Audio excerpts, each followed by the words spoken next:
Well, it's February and I've got to apologize. I haven't posted very much. The last month of January was pretty cold and it rained a little bit and didn't really get out to the garden. But I want to show you what I'm doing here. See all these little seedlings up here? These are different types of butter lettuce. I did this last year. It's amazing. When I harvest seeds, I always spill a bunch. And in our chips down here, this is all lettuce. But if I let it grow, it's way too crowded. So I've got some in this particular bed that's coming up. I've transplanted it over along with a lot of other things, lemongrass and some ornamental cabbages. We got some really beautiful Swiss chard over there. Well, look at that. Wow, that is so pretty. I mean, even if you don't like chard, you should grow chard just because it's so beautiful. We got all this kale coming up. I've got a lot happening in the garden. This side over here is almost getting a little bit overwhelming and probably time to thin some of that out.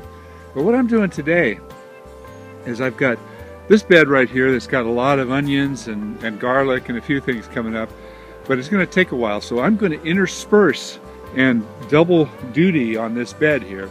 And as you can see, I'm digging up some of these little starts here, and I'm going to fill this whole thing up with lettuce. And in a matter of a couple of weeks, all this lettuce is going to take off and really dominate. I eat a lot of lettuce, so I try to grow a lot of lettuce. I've got a few plants popping in over here, different types of lettuce. So I'll probably do the same thing on this one. And I think it's time to get some beans growing up on the trellis. Maybe I'll try some snow peas. Interesting things that just happen in your garden without you even noticing it. Look at this lettuce popping up in all the pathways. Oh, there's a bunch of kale growing over here. That's right, I remember. I threw some kale seeds over here, and sure enough, it's taking. It's popping up all over the place, and it's amongst all the onions and other things. This bed right here is fallow. That one's got a few onions. It's fallow. That one's fallow. This is the shadier part of the garden in the winter time, so I don't get a lot done out here. And this bed right here, this is kind of a perpetual bed. This is going on year number 4 for this dino kale. It just keeps lingering. I cut it back and it keeps sprouting back, and it's so good. Got some more of the Swiss chard in here, some of the other kale, and we got a lot of herbs growing over there.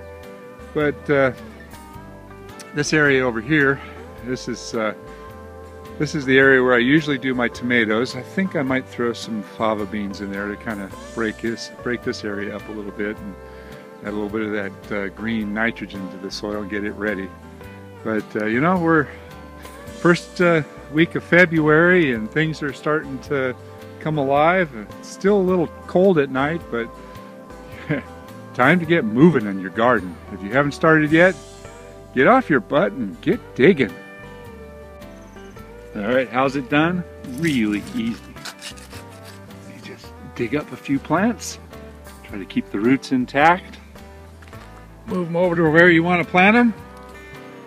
You know, when the ground is nice and wet like it is right now, just kind of put them down on the ground and just sort of separate out each of the individual plants. And it's not hard. Quick little dig with a finger, drop them in there. Don't squish the roots too bad. Tap it in and move on. Easier with 2 hands, but look at that. So simple. All those plants over there. In a few weeks' time, I'm going to have mountains of lettuce. I've already got mountains of lettuce, it's just not very big yet. And I didn't buy any seeds. Well, there you have it. I spent about 20 minutes digging up some, we'll call them lost seedlings, the ones that were scattered from the seeds from last year. And all these new lettuce starts, as well as over there, and I put some behind me as well. Those will all evolve into really nice plants of lettuce. But look at this, everywhere I look, I've got lettuce plants coming up and other plants, kale, other oddball plants. So look around your garden for things that may have been lost last year or last season that are erupting now that you can transplant. You can certainly save yourself a world of hurt in not having enough vegetables, but also a lot of money. It costs a lot of money to buy these starts. And a lot of them, boy, look at that. I've got about, those were in 6-packs, that'd be about $100. They're just coming up free in my garden everywhere. Another thing I wanted to talk to you about, celery. If you've never grown celery, you really should try it, because you have not tasted celery until you've tasted it fresh from the garden. Oh, I'll tell you, the flavor of celery, fresh picked from the garden, is nothing like you get in the store. So give it a try. If for no other reason, it's a lot of fun.